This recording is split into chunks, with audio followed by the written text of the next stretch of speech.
We're taking an internet question from a woman, Martha Delgado, who's Secretary of the Environment in Mexico City. What do you think should be the role of cities and local governments to significantly reduce GHG emissions?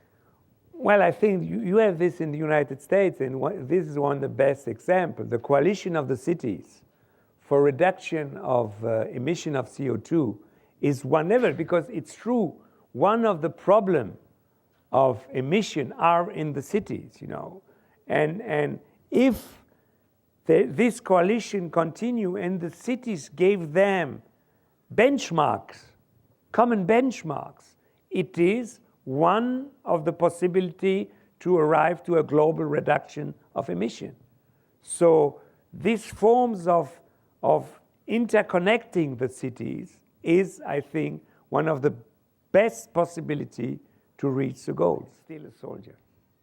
Unfortunately, because of the time, we have time for one more quick question from the internet, from a colleague who was not able to be here tonight, Dan Kammen, who's a professor here at UC Berkeley and is the newly appointed Director of Renewable Energy and Energy Efficiency programs at the World Bank. And he writes, the EU worked very hard to put a price on carbon emissions and eventually settled instead for a cap and trade scheme focused narrowly on the power generation sector. In addition, the price of carbon is regarded generally as too low, and the number of credits in the market is too high. In light of this, do you see a realistic political and economic path for the EU to achieve the proposed and needed 25 to 40% emission reductions by 2020? Yes, I said it before. I think it's possible, and on this, you know, I want a carbon tax. Europe has to impose a carbon tax, you know.